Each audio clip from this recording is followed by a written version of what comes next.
memotivasi untuk berpikir seperti itu karena gini, kita adalah anak cucu dari nenek moyang kita yang telah meninggalkan benda-benda yang mempunyai nilai sejarah yang bisa dimanfaatkan. Kita bisa memaharkan dan hasil mahar tersebut bisa kita manfaatkan untuk orang yang lebih membutuhkan juga. Selain untuk kepentingan pribadi, apalangkah lebih baiknya kan orang-orang yang membutuhkan bisa ikut merasakan hasil yang nenek moyang kita tinggalkan. Gitu loh maksud saya. Oh, konsepnya ke situ. Konsepnya saya ke situ. Oke. Kalau kita dikasih sesuatu kelebihan, kalau kita tamat akan menjadi sebuah kemudorotan. Gitu loh Mas. Oke. Jadi kalau masalah bab sedekah, bab itu buat inspirasi. Kenapa saya tunjukkan di YouTube? Untuk inspirasi, untuk motivasi kawan-kawan semua. Kalau saya bisa dalam mencari benda-benda bersejarah yang bisa orang pinggiran lah, orang yang tidak begitu terkenal ya kan, tapi bisa membantu, bisa menolong, paling tidak lah menolong orang lain. Kenapa semua tidak bisa? Kenapa kok saya tidak pernah menunjukkan siapa yang tak kasih, siapa tak kasih? Saya tidak pernah membuat videonya atau saya tidak pernah menunjukkan orang-orang siapa. Karena dia lebih mulia daripada saya, menurut saya gitu. Tahu sih, nggak tahu dasarnya kenapa kok ada di candi itu di belakangnya atau di tengahnya atau di depannya. Saya nggak tahu, nggak pernah ke sana, nggak pernah ke candi penataran. Tapi kan sama tahu ini Singosari. Lah iya, karena saya kan sudah bilang, Majapahit atau Singosari atau Jenggolo itu punya ciri khas, bahkan tempat lipatnya pun beda. Gitu loh. Tapi kalau tanpa pemahaman kita sendiri mencuci, waktu kotornya sampai kita cuci bersih, kita tidak tahu. Tapi penemuan di situ lebih konkretnya, kita cuci. Bahkan kita tidak bisa mengungkapkan. Tapi kita paham, oh gini. Terus mendapat sesuatu benda di Kediri, itu pun beda lagi seratnya. Secara bentuk tempani. Nanti kita bisa simpulkan sih. Tapi ini bawahnya aslinya begini bentuknya. Betul, gitu. Cuma ini ada rod. Ini ada pemegangnya. Jadi handle-nya bukan seperti ini sebenarnya, handle-nya itu seperti itu, yang di atas itu. Oh, yang atas itu justru.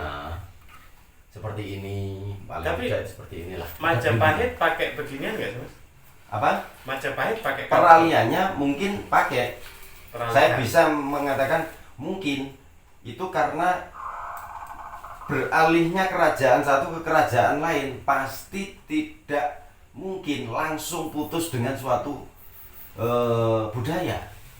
Pasti ngikut lah ya. Pasti ngikut. Budaya apapun, budaya dalam senjata, budaya dalam karya, budaya dalam seni, itu pasti mengikuti lambat laun baru beralih budaya. Gitu loh. Berarti kalau ini asli bawahnya? Oh enggak. Itu bikinan baru. Kenapa saya bikinkan baru seperti itu? Itu adalah jenis yang aslinya seperti itu. Secara bentuk? Secara bentuknya, secara fisik bentuknya kurang lebih seperti itu. Tapi tidak bisa perfect seperti aslinya. Tapi saya pernah menemukan kargo tapi bentuknya sampai gagangnya sama gitu. Sering. Ya begitu? Enggak, kalau karga beda. Oh beda. Ini ciri khas Majapahit, Cempoko. Ciri khas Majapahit. Lah kalau lambang Majapahit, Surya Majapahit. Tapi kalau secara istilah ukirane, iya, Cempoko nih. Cempoko atau kembang cengkeh lah. Lah cuma lung-lungannya atau jenis-jenis biasanya gini loh, melungker gini. Lah itu kalau Majapahit itu agak tenggelam. Kalau Singosari agak keluar. Ini jadi, kargo. Pedang kargo. Iya. Singosari. Peradaban Singosari. Bahkan Singosari abad keberapa atau era keberapa. Singosari itu kan nama kerajaannya. Tapi kalau terahnya itu kan beda-beda. Menurut saya, tapi saya tidak paham mulai raja siapa kan turun temurun. Tapi pasti peradabannya Singosari masih. Lah Singosari tua atau menengah atau ke bawah. Lah ke bawah baru peralihan. Beralih ke kerajaan lain. Yang terkenal ya. Kediri atau Joho. Sederhananya gitu. Lah kerajaan Kediri pun seperti itu. Pertama, pertengahan, sampai terakhir siapa? Jadi beralih. Makanya peralihan itu adalah suatu beralihnya kerajaan atau beralihnya suatu raja satu ke raja yang kedua atau yang lain. Ini tombak. Itu tombak. Ini Itu namanya tombak selumbung. tombak Selumbung atau piring selumbung. Majapahit. Tombak biring. Ya. Sebenarnya sih kalau kita namakan biring itu aslinya biring itu ya tombak. Tombak ya biring, cuma ada yang mengatakan biring, tombak biring lanang, tombak biring wedok. Itu sak judu.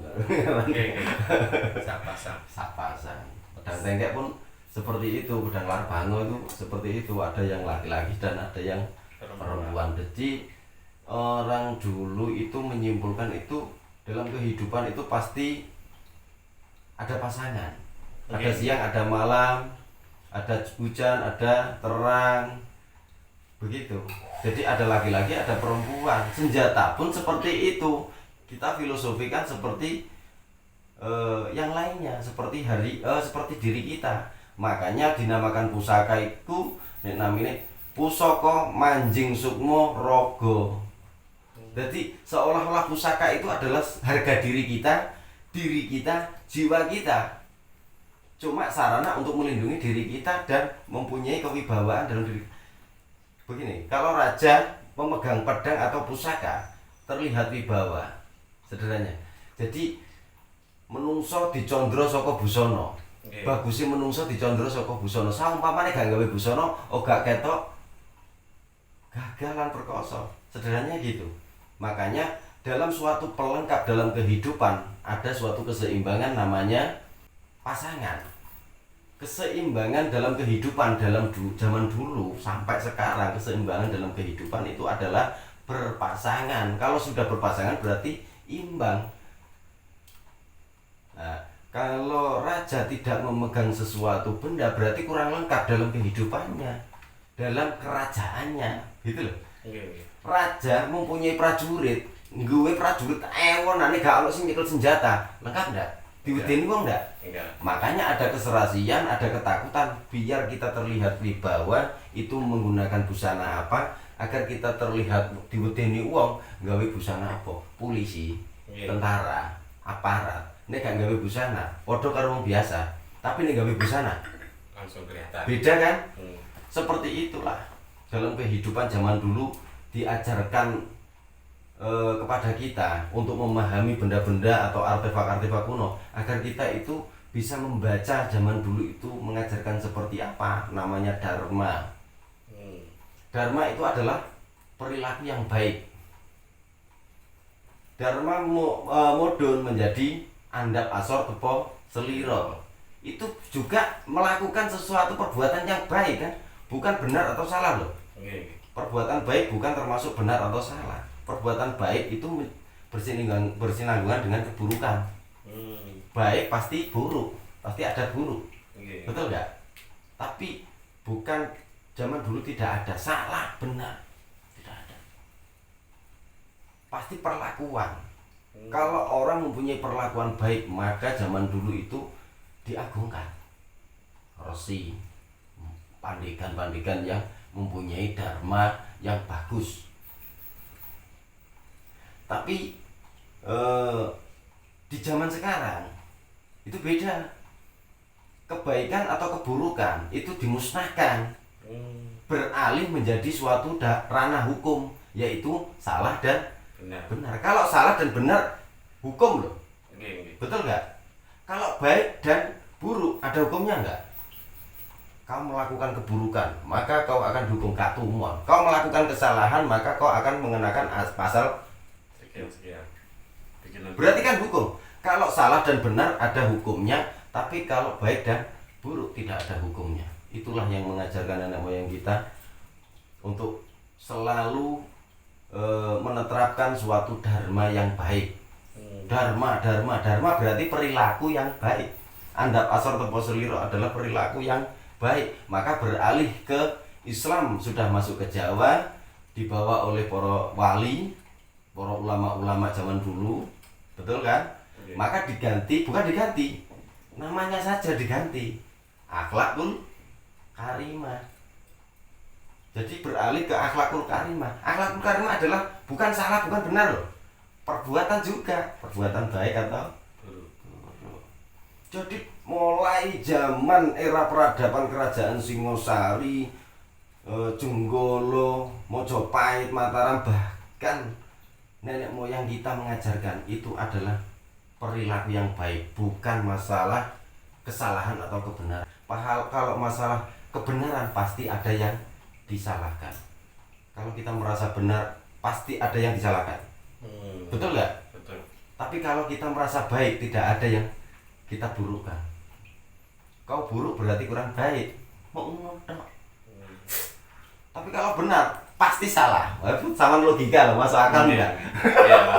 Makanya di zaman sekarang itu beda dengan zaman dulu. Makanya kita sebagai orang yang mempunyai budaya atau budayawan yang mempunyai adiluhung dalam sejarah zaman lampau, maka kita itu mengenalkan dengan benda-benda seperti ini agar kita bisa menghormati. Kalau kita menghormati suatu benda yang ditinggalkan nenek moyang kita wujud kita menghargai leluhur kita. Kita adalah orang Jawa, bukan orang Arab. Tapi masalah Islam itu kita orang Islam. Kita Islam Jawa. Kita ada Tuhan, kita mengenal Tuhan. Yaitu siapa? Tiada Tuhan selain Allah. Maka kalau orang Islam mengatakan Tuhanku adalah Allah. Hanya seperti itu loh perbedaannya. Tapi kalau masalah perbandingan masalah ketuhanan, semua manusia punya Tuhan. Yang wajib kita berontak, wajib kita tegur itu adalah orang yang tidak berketuhanan gitu loh. Kalau orang berketuhanan, bah ketuhanan nopo, pola Kristen, bah Hindu, bah Buddha, mereka juga mempunyai keyakinan kepercayaan yang sama. Betul tidak? Iya. Makanya sehingga akan konflik karena ada benar dan Salah. tidak ada baik dan Buruk. Oke teman-teman, itulah tadi perbincangan saya dengan Mas Endi Kuswoyo.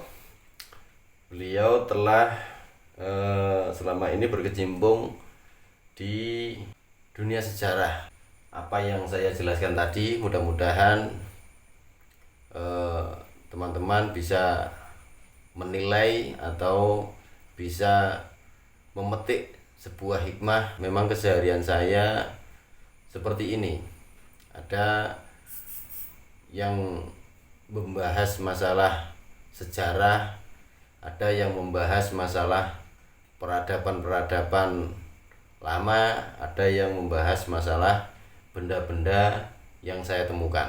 Jadi kesimpulannya, apapun bentuknya, apapun yang kita pahami atau pelajari, yang penting kita bisa mewujudkan suatu karya budaya dalam melestarikan sebuah peninggalan nenek moyang kita. Oke, ikuti terus perjalanan kami, juga ikuti terus video kami. Roni Prasetyo, semoga ada manfaat juga hikmah yang bisa dipetik sedikit atau banyak, mungkin menjadi sebuah wawasan baru buat teman-teman semuanya, agar senantiasa selalu menghargai juga menguri-nguri tentang budaya lampau. Salam budaya, salam benda-benda bersejarah. Wassalamualaikum warahmatullahi wabarakatuh.